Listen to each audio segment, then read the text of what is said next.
Do you ever feel unseen in your own life? I ask, because there were mornings when I passed mirrors, the way one passes strangers on a sidewalk, eyes averted, breath held, trying not to collide. The kettle clicked off and the house went quiet as a held breath. In that small hush, I could hear the soft scrape of the mug on the counter and the frayed sleeve brushing my wrist. I lifted the cup and watched steam feather the window. I wanted to feel real, like the heat that kissed my lip, like the weight of the mug in my palm. Invisibility arrives quietly. It enters on polite shoes. It comes when a meeting moves on without your voice. It comes when the cashier talks to the line behind you. It comes when you speak and your words slide off the table like a napkin in a draft.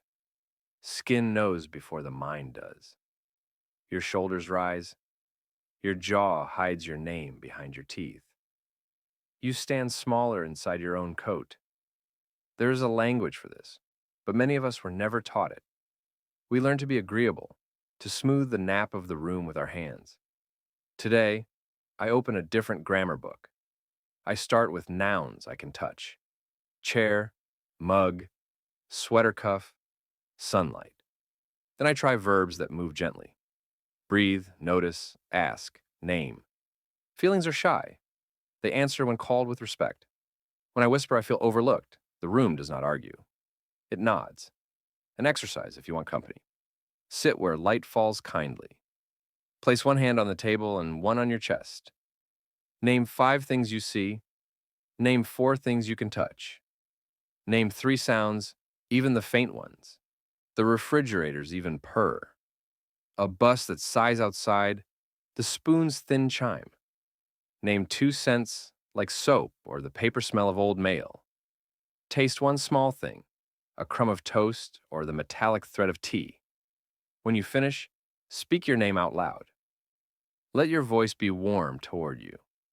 People who study emotions say words are bridges between body and mind. The bridge does not need to be grand. A plank will do. I carry a small card in my pocket that reads, "I am here, and it matters." When the day folds me up, I unfold the card and place it on the table like proof. Then I begin again with the smallest sentence I can survive. I am here. I am here, I tell myself again as the day starts moving faster than I'd like. In the hallway at the clinic, a nurse calls, "Next," and no one looks my way. My shoes make a soft rubber hush against the floor. I smell antiseptic and coffee gone stale. The clock's second hand flirts with impatience. I want to vanish because vanishing would be easier. Instead, I try presence in threes. 3 breaths, a slow in, a slower out, and one like a tide that lingers on the sand. 3 points of contact: the chair under my thighs, the soles of my feet, the ring warming on my finger. 3 words I say inside my head: here, now, worthy. It is not magic. It is a hand on the small of my own back. When my name is finally called, I practice a soft boundary that sounds like a sentence.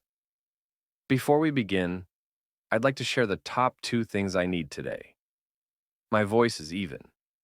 My shoulders stay low. I hold a note card that steadies my hand. Inside, my heart drums like shoes in a dryer. But the words still stand.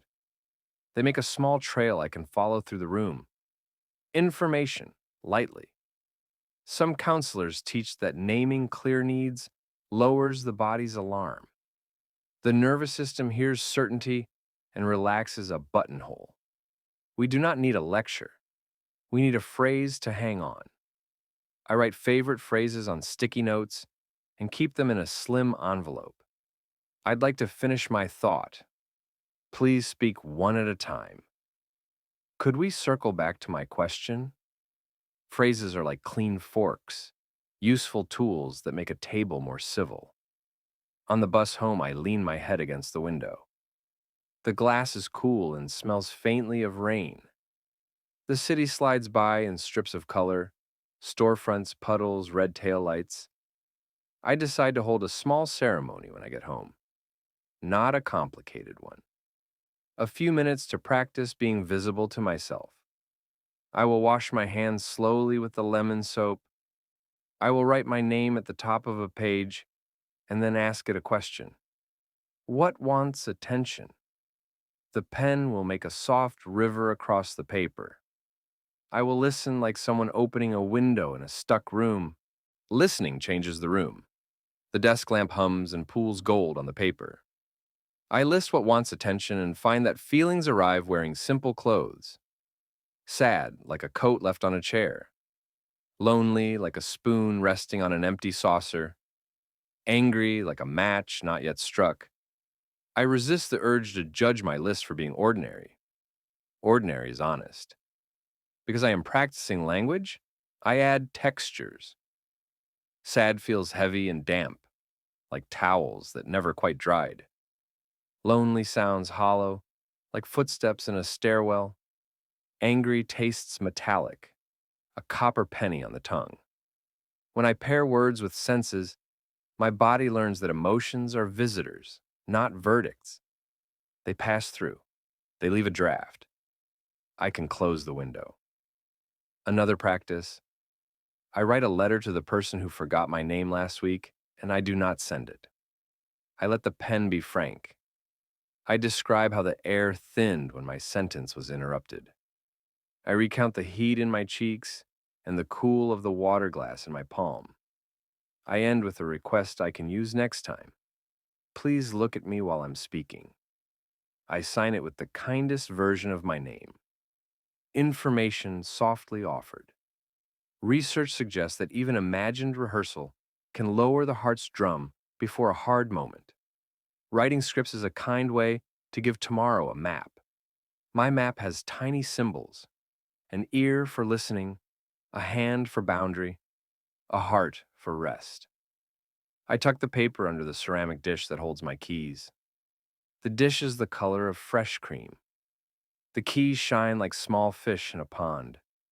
Some afternoons I still disappear. The phone rings. A relative gives advice I did not request. My tongue forgets how to be brave. When that happens, I put something with weight in my pocket. A smooth stone, a folded scarf. I touch it. I remember that I take up space. I stand with my feet hip-width apart and feel the rug's nap wake my skin. Then, I try one sentence that carries me back into the room. I haven't finished. The period is a door closing gently against a draft. Evenings are easier places to practice visibility because the world softens its volume. I cook rice and hear the lid tremble with small bursts of steam. The kitchen smells like garlic and the green part of scallions. The cat loops around my shin, a soft comma that insists on being noticed.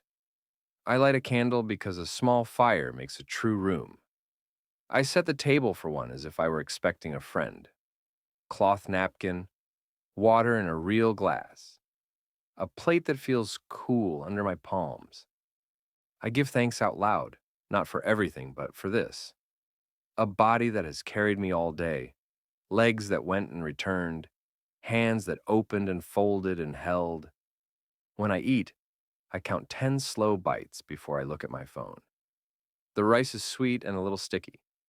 The tea is grassy with a lemon edge. A paragraph for logistics, since logistics are love. I place a weekly reminder on my calendar. 10-minute visibility practice. I keep it simple. Choose one setting, home, store, office. Choose one sentence I will use there.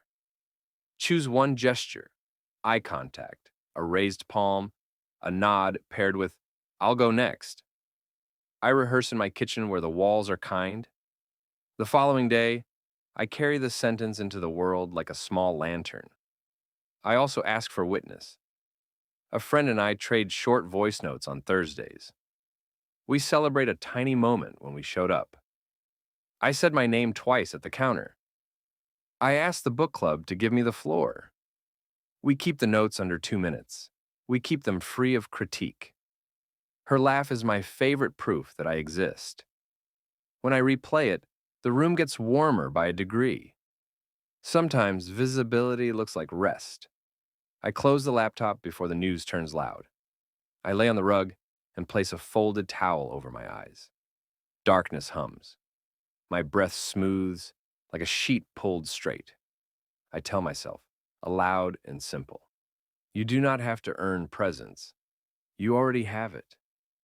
The words land like a blanket. The night does not argue. At the end of the week, I collect all the small proofs that I was here.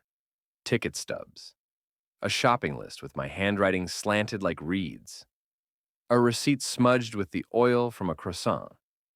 I slide them into an envelope and write the date across the flap. The paper rasp is friendly. The glue tastes like childhood letters.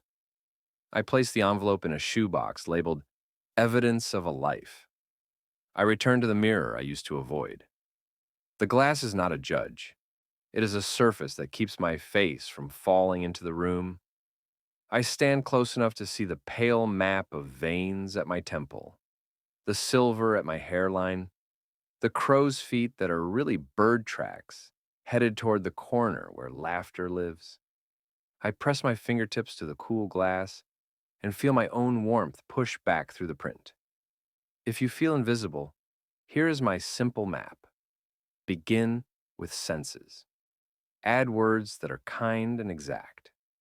Practice one boundary sentence in a place that feels safe, like the kitchen or the produce aisle. Gather proof of your days, even the crumpled kind. Ask for witness from one trusted person. Repeat. Repetition is how a path becomes a door. When you walk outside tomorrow, notice the air on your cheeks. It may smell like rain on hot pavement or the last roses at the park. Hear your shoes announce you to the sidewalk. Feel the weight of your keys, the square edge of your wallet, the friendly grit of the handrail under your palm. Say your name under your breath, like a promise you intend to keep. Say it again, a touch louder. And if the world looks over you again, as it sometimes will, remember the smallest sentence that fits in your pocket. I am here. It will not bend steel. It will not make the loud suddenly listen, but it will light a wick in the dark and make enough flame to see your next step. That is the work and the mercy. You exist, you matter, you are visible to you, and that is where the world begins.